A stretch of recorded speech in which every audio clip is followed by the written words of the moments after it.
call the meeting to order. Oh, yeah. So what we'll do is we'll kind of go around the room and introduce ourselves. We do have some new people that are on our committee, and so they can kind of familiarize themselves with that. So I'm Gabe Edgar. I'm the Assistant Superintendent of Business and Operations. My name is Jessica Wright. I go by Jessie. Lori Witham, School Board.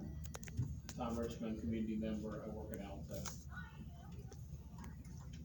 I'm Drew Sibelius. I'm with Schneider Electric. Steve Engel, Schneider Electric. Kate Carrier. Eileen Houston Stewart, Director of Communication at the School District. Charlie Williams. Yellen DeVaugh. Katie Glenn. Steve. Oh, Steve Hopper. Chris Pruden. Latanya Williams, on the School Board. Dave Foster Stewart. Oh, Baker, Board Secretary. Candy Pasley, School Board.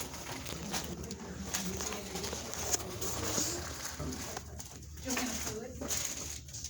Community Member. Yes. Okay, thank you. All right, I'll get back to the agenda. The first thing, Finance 101, there's a citizen's guide that I had sent everybody on the committee, and there's also a copy sitting on that table. I kind of wanted to go through this citizen's guide with you.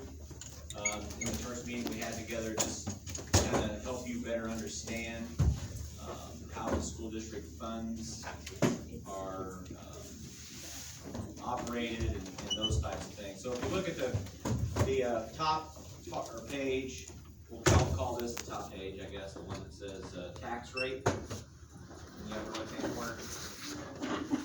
As you can see, this is for the 2021 school year. And if you look at the first box, it says tax rate. It shows you what our tax rate is. I also put a timeline in there from 2015 on, so you can kind of tell what the tax rate was and what it is. So as you can see, from 2015 to today, our tax rate is very similar. And that's very uncommon for school districts. You know, a lot of times they'll go up a little bit at a time. As you know, we have a sunset on our levy, so that's why the drive down and then the drive back up, we're past the levy in 2019. That's our limit. So hopefully we can continue that, because if not, then there's a big funding cliff right in our future. Down For the public that hits the public. 23-24. The assessed valuation, the bottom corner, as you can see, the assessed valuation for 2014-15 and to 2020-21, our assessed valuation has went up. If you do notice, from 1920 to 2021, it really wasn't a very big increase, and that's probably not a good sign going into the future. You can see that there are bigger increases in the previous years. And, so we're not even going to be close. The CPI last year was 2.9%, and we weren't even close to the 2.9%. We may kind of need to be up there in order to fund things properly. Calculate your tax bill. This is something that's very confusing to a lot of people, so I think this is good information because assessed valuation is different from what people think. Okay, so if you look there, we set it up in 3 steps: step 1, step 2, step 3. You just take your assessed valuation. So if you have a market value of a house of $100,000, the assessed value on homes is 19%. The assessed value is different on personal property. It's different on commercial. Commercial is 33%. And so you just take that number, multiply by 19%, and the assessed value is $19,000. And you multiply or divide that by 100, you get 190, and you take that times the tax rate. And so that would be your school taxes, $824.56 for the year on a $100,000 home. So then down at the bottom, you can see who the top taxpayers are: East Hills Properties, Triumph Foods, Boringer, Spire, and Missouri American Water. Gabe, Yes. quick question. Out of the total assessed valuation, what percentage of that is business and what percentage is residents? Do you have that information? Yeah, I do, and I'd have to go look at it. It is broken down on our tax bill sale, and it shows residential. I don't know, Katie, would you know that off the top of your head? Rough, yeah, I'd have to go 60/40 60, business. 40 probably, yeah. So when we do a tax increase, is it fair to say businesses shoulder 60% of it? Yes. Yeah. And see, and they're gonna shoulder a bigger piece of it because they're paying 33%. Sure. And so they're gonna get, yeah, that's definitely safe to say. Right, thank you. All right, so on the next page, we talked about how money is invested. So as you can see, we have instructional support up top, transportation, facilities. We just broke it down by percent so you can tell how we are spending our money. And I think if you look at salary and benefits down below with the budget summary, you can see that about 70% of our budget is for salary and benefits. And then the revenue breakdowns. If you look at the revenue rate breakdowns, we are funded 48.17% locally, state 34.9%, federal 14%, and county 2.98%. So that gives you an idea of where our dollars are coming from. You know, people talk about state funding getting cut and those types of things. It is 34% of our budget, so when it does cut, it really is going to affect you. And when assessed valuation doesn't grow, if local dollars is 48.17, your assessed valuation doesn't go up, that is gonna hurt you, you know, it's gonna be a negative effect. Probably, there's 4 funds, that we have our budget built on, the first one being general or incidental, the second one being the teacher's fund, the third one being capital projects, and the fourth one being debt service. Actually, debt service is actually the third one, and capital projects is the fourth one. We kind of just put a definition on each one of those. One thing that is very alarming for the St. Joseph School District moving forward, if you look at the bottom box in the middle, the enrollment is something that is going to, you know, obviously it affects us in a negative way. Katie and I were doing budget numbers this morning, and with the loss, we're gonna lose around $2 million in revenue on the local side because of the loss of enrollment. So on enrollment, you see it was 11,426, we're down to 10,731. We anticipate that number to be 10,5. And that is from the state. That would actually be your, yes, the state funding. Yep. And an easy way to figure that is you 6375, is that right?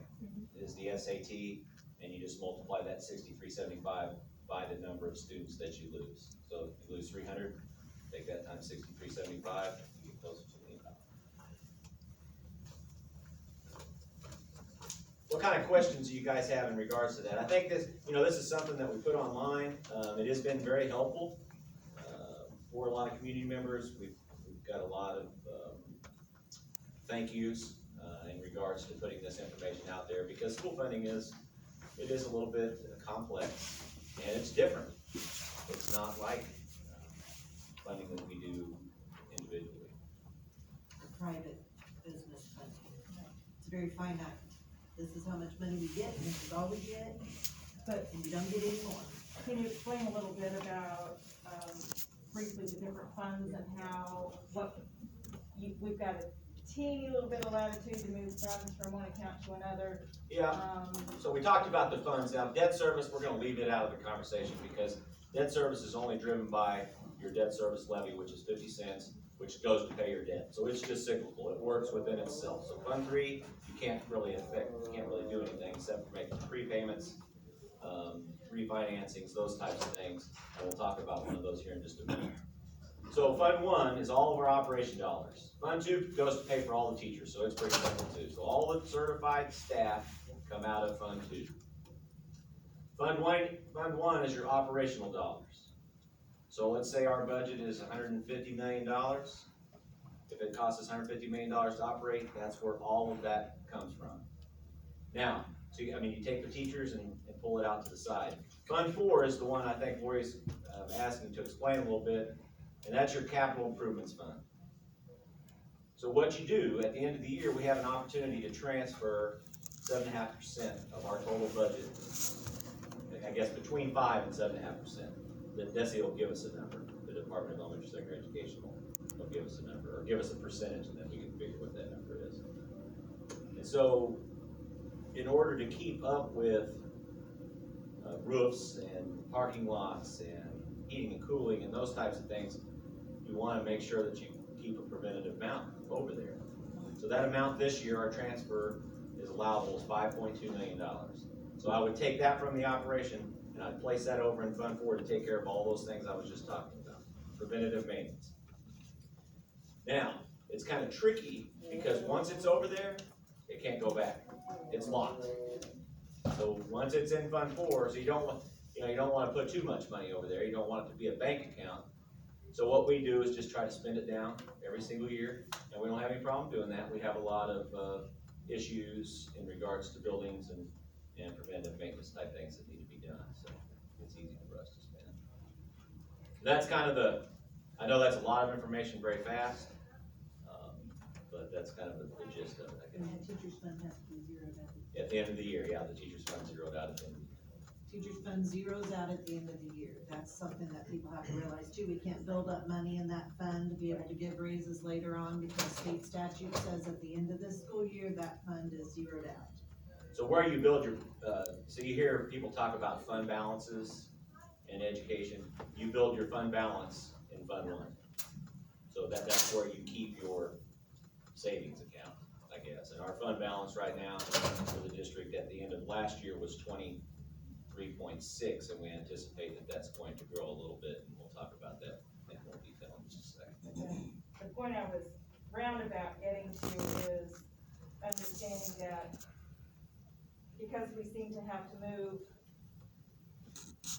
5.2 million from our operations funds into fixed buildings, then that's money that can't go to staff Right.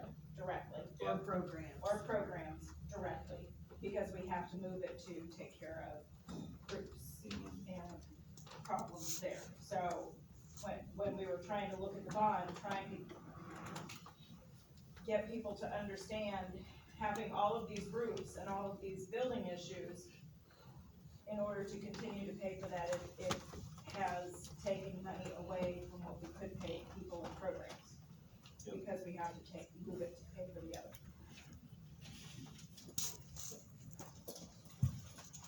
Yeah, Gary? If you receive, government funds, say COVID relief or whatever, does that go into, one of these accounts, or is it a separate account? Federal. Yeah, it's a federal account. And And that's so that's where you're, not one of these four? yeah, it'll actually go into Fund 1 or Fund 4. It kind of just depends on what you're going to do with those dollars. But once we get those, they do go into Fund 1.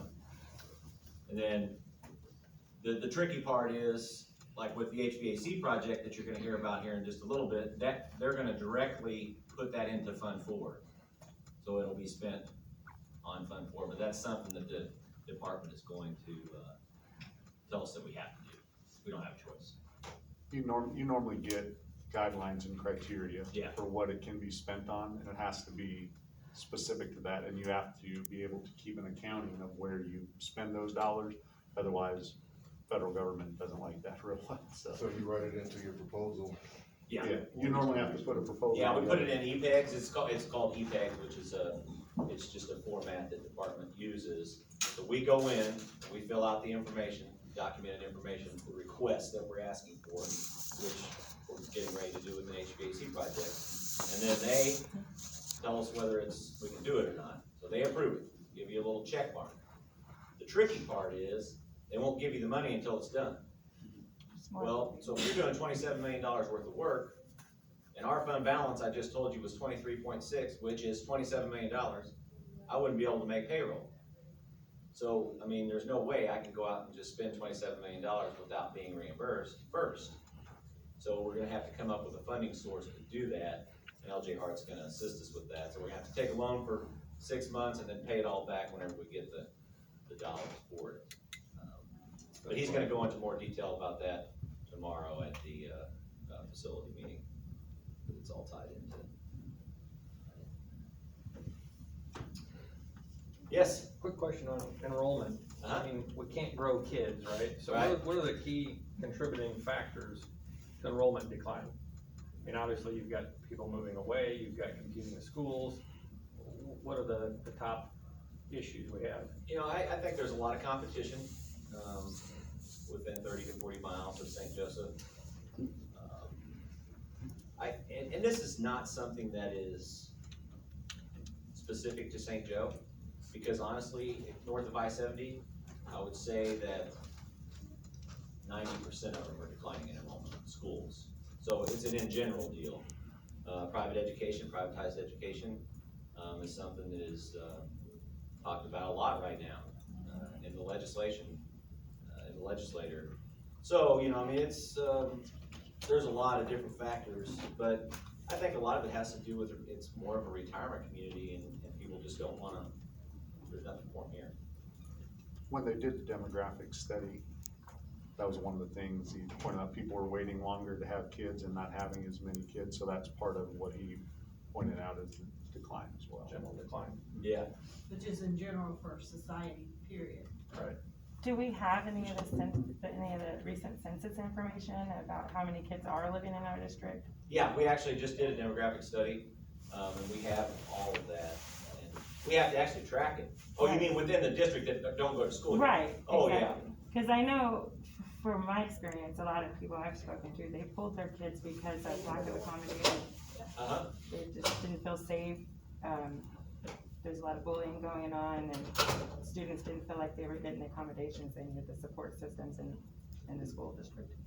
So And there's a couple of other things with that, with homeschooling now, you used to have to it's different. declare that you were gonna homeschool and actually fill out a form. Now, you don't have to, So there's a lot of kids. So there could be kids out there that are being homeschooled that we don't necessarily have any documentation of. Now, we ask that they still do, but they don't necessarily have to. And then, of course, you can check with your parochial schools and find out what their enrollments are, but they're not busting at the seams either in my last. They're actually declining in enrollment as well, maybe not Christian, but I know that yeah, the blonde is declining. So that's part of the issue as well, to be able to track them, and if you don't have to announce what you're doing, some people won't make that announcement. We just did the new census, and I didn't know if that would. That's a good point. Yeah, there's supposed to be some information that we're getting, I think, in the not too distant future from the census, but I don't know that it has any type of information on there that's parochial school, private school, homeschool, you know, those type of things, but we may have an idea of ages of kids. Yeah, school-age kids, we would have some idea of that from the census.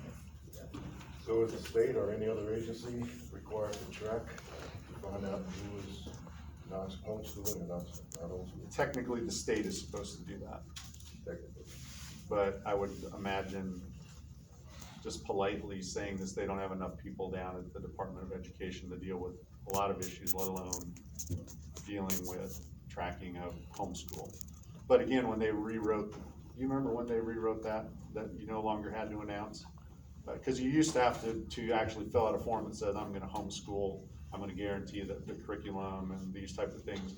That got changed in legislation a few years ago, so I don't even know if the state, since they changed that legislation, I don't even know if the state is tracking that. That's a good question. Because if you don't have to tell us, how are they gonna know from the state who is or who isn't?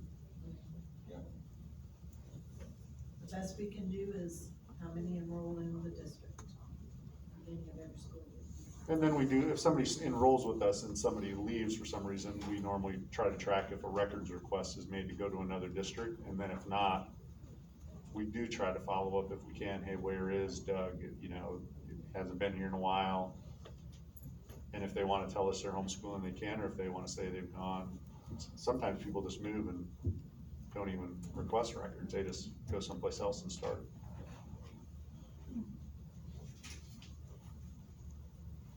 All right, any other questions in regards to that? Like I said, I know it's a lot of information very fast, but, you know, anytime you have any questions in regards to any of this stuff, just feel free to reach out to me via email, call me on the phone. I like to kind of talk about this stuff, a little nerdy about it, but.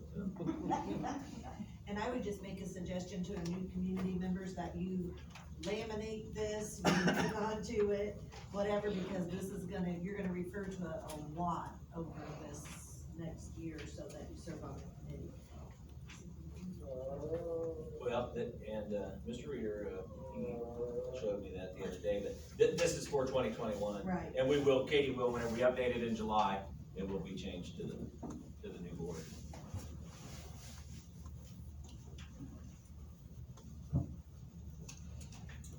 Okay, nothing else, we'll move into the 2021 budget update. Just wanted to give you an idea of where we're at as far as the budget is concerned. We kind of talked about it a little bit, and so what we did, Katie and I put some numbers together in regards to where we are exactly on May 15th, or May 14th, I guess it was Friday whenever we did it.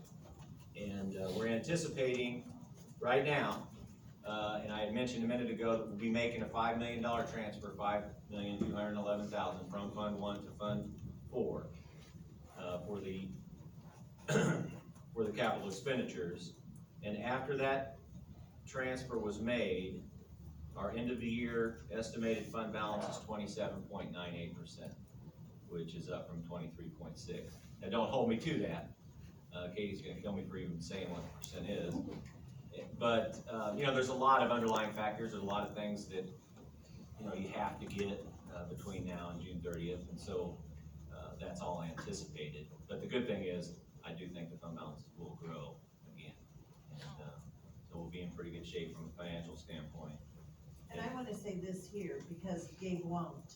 Gabe and his finance department have brought that up. When Gabe came to us, I think we had, what, 15% in our fund balances? And in the 3 years, the efficiencies that have been found by Katie's department and Gabe and the finance department in general, so kudos that we sit at 27.98 3 years later when we were at 15%. You know, it would be scary to think where we would be. And so I just want to give credit where credit is due to our finance people, because they have really shown some great efficiency. And I'll piggyback, because that allowed us to weather COVID. Yes. There are some districts whose reserve percentages maybe not quite as comfortable, that has struggled with paying their people through COVID and shutdowns, and we could weather that storm for a year, so. But I think you're in a position, you know, and it wasn't just the business department. I mean, everybody, academic services, everybody had to kind of step up to the plate and assist us along the way, because there were a lot of things that were inefficient. And so, you know, thanks for them as well. But if you talk about a fund balance, or you talk about a comfort zone, 27.98 is a comfort zone. I mean, I think that's a pretty comfortable spot for a school district to be in. I always, in my previous district, I tried to keep it between 25 and 30, and I think most districts will operate that way. Smaller districts sometimes will carry a larger balance, you know, of 60%, because it costs them the same for a roof as it does for St. Joe. It doesn't make any difference, or it costs them the same for a heating and cooling unit as it does a larger school. So they'll be a little bit bigger, you know, 60%, 70%, some of your small schools. But I think 27 is a good spot for us, which also puts us in a position to where you can start giving it back to the kids where it needs to be. Yeah. You may want to explain why you want to have a fund balance and what the need is for having that, and why we don't have chairs that all stay connected. That's why we have a fund balance. The efficiency gains. Cheaper chairs that you can click back like that. Well, you have to, you know, your balance throughout the year, I mean, you have to have some sort of a cushion, because if something bad happens, you know, and you have to have it for a rainy day. And then also from a payroll standpoint, we have to keep that balance at somewhere around 14%, because if you don't, you won't be able to make payroll in the month of November. Because see, your taxes start coming in December, January, February, right? You're getting your state dollars, so that balance might be 126% in September, you know, and then it's gonna dwindle down, because obviously our payroll is about $15 million. Or you're paying out $15 million, it's gonna get to you pretty fast. So you have to keep it up over the 14. And then if you don't, you can be a financially stressed school district where the state will come in and operate.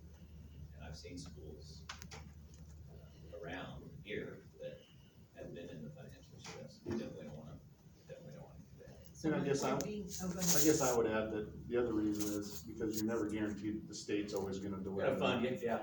Because they have the ability, the state sends us money every month, but the governor, even like when COVID was taking place, had there not been federal dollars coming in, I think we believe pretty strongly there would have been some pretty big reductions to education. But because federal dollars came in to help bolster that, we were able to make that through. But it's happened when I was in Missouri before, when Gabe had been around, that the governor has said, hey, we're taking X amount every month, and if you don't have some fund balance, so then what are you supposed to do, not pay your Right. people or continue a program? Right. So that's the reason why you have to carry And something. it actually did happen to us. I It mean, did, that, really? it did happen to us in June of 2020 Mhm. and, July of 2020. They did reduce it. The good thing is the governor, not too long ago, approved to give us all that back, so we're making it up now. So we were getting about 90% of the 100% that we were allotted, and then it went up to 92, then now it's up to 100. And they're gonna get us there where we're supposed to be at the end game, but there was a possibility that that wouldn't have happened if the governor wouldn't have made it. And St. Joe's been in that position, It was I about guess. $6 million. It was $3 million, I think, in June and $3 million in July, is what we got done. And we've been in the position of being close to that 14 or 14.5% when I said that when Gabe came on, we were at 15%. We were almost in that position of having to borrow money to make our payroll for the last, for November, December, January, till those funds came in, and you never wanna be in that position. So, I mean, and that's been in the 5 years I've been on the board, and that's only been a couple years ago that 3 years ago, that we were about in that position as a district, where we were gonna have to borrow money to make payroll. So you have to understand, The banks wouldn't mind if you were in that position. well, right? no, Yeah. but that's not what you wanna be, a position you wanna be in as a school district. Right. Kenny, All right, any questions? Yeah, Kenny? We're a little bit confused, are we talking about 27 million or 27% of the number? Well, your percent is 27.98, which is gonna equate to around 31 million. So the amount would be, it's a little bit more. It's a good question.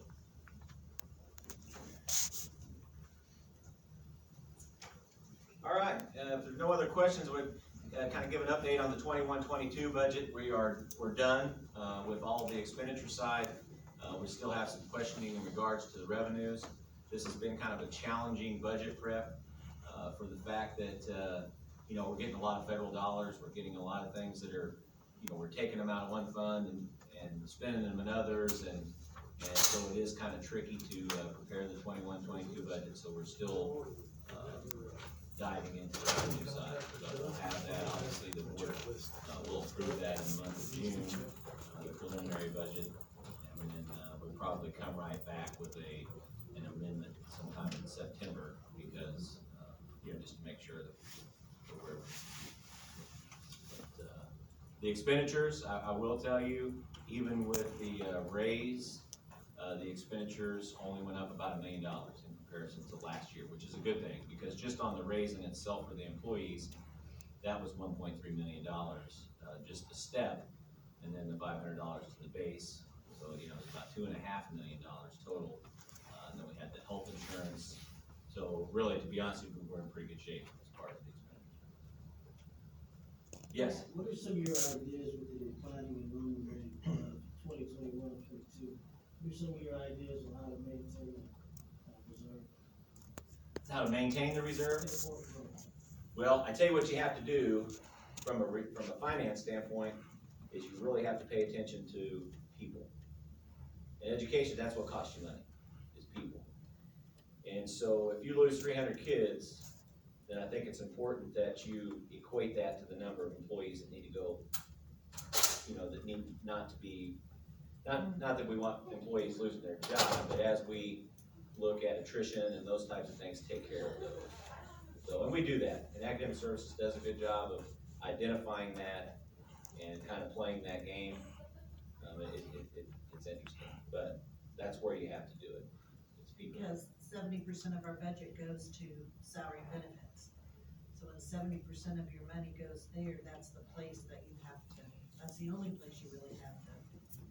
So do naturally, much. would you say with attrition that it kind of balances itself? You have to force it to balance itself. It depends on where your losses are. Yeah. Because you have to have That's the tricky you have to part. have certified teachers in certain areas, you know, like math, you have to have math teachers and science teachers. So if you lose high school kids, you still have to have enough certified teachers to teach the classes that you offer. Elementary is a little bit easier because you're elementary certified and you can teach multiple grades. You have to be more specific when you get to middle school and high school in your certification. So that's where sometimes it catches up to us, and as you've shared before, sometimes our high school classes, we have to set a floor to be able to say you have to have X number of kids in your class to actually teach that class, because if you don't, financially, we can't carry that load. And we're also up against, there's a lot more resources in education that we need today than we did 5 years ago. And so balancing that is tough as well. You know, there's a lot of resources that are needed in 2021-22 that weren't needed even in 2018-19. And so that's the tricky part for us, because we have to provide those resources in that, from a legal standpoint. They tell us we have to do it, we have to do it. And so those resources are becoming more expensive.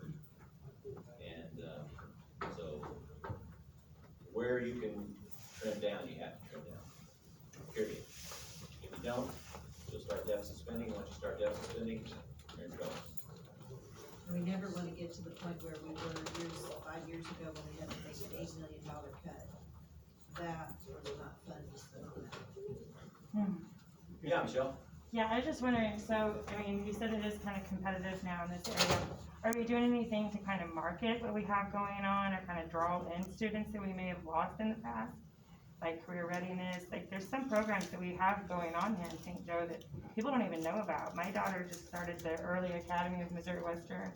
There's partnerships there that a lot of the families don't know they're even there, or how to get in with them. Yeah, we publicize those quite a bit. Our counselors at the high school, at the secondary level do that. But do we reach out to the community, to those kids that we've lost throughout the years ever? Well, and we do, Okay. in some ways, shape or form. The challenge is you also have to be able to figure out, we don't have their email addresses. We don't, Right. you know, so we try to put things on Facebook, Twitter, put things out in news stories if we can for them to be able to hear it. The best, in my opinion, and Marley or somebody can chime in, is also word of mouth. If you've got a son or a daughter a certain age and they've got friends who aren't attending the school, they get to hear about what's going on. We also have that happen in surrounding districts. You know, I'll use Cameron is now becoming part of Hilliard Technical Center because they've heard what programming we had going on there as compared to where they were before. The virtual academy, several of the surrounding school districts use that because they heard what was going on. So we try to, but I'll never tell you there's a perfect solution to that. If you can find a perfect one, you know, we'll be able to do that. But we also know that there are just some reasons sometimes people choose not to. You know, so even no matter what you offer, somebody may say, well, that's all well and good. I've chosen to do this for my own personal or private reasons, and that's fine. You have a choice from private school, homeschool, public school to choose from. And probably the majority of what we're losing isn't necessarily kids just dropping out and staying in St. Joe that you could reach. Their families moving. And kids that are in K-12 education don't have a lot of control over them. No. Their families move and they go with them. So, you know, it's not something, it's more how do we get them to stay here? What can we do in our district to get people to stay and not leave versus what do we do to reach those people that are in the district that maybe dropped out? That is a population we need to be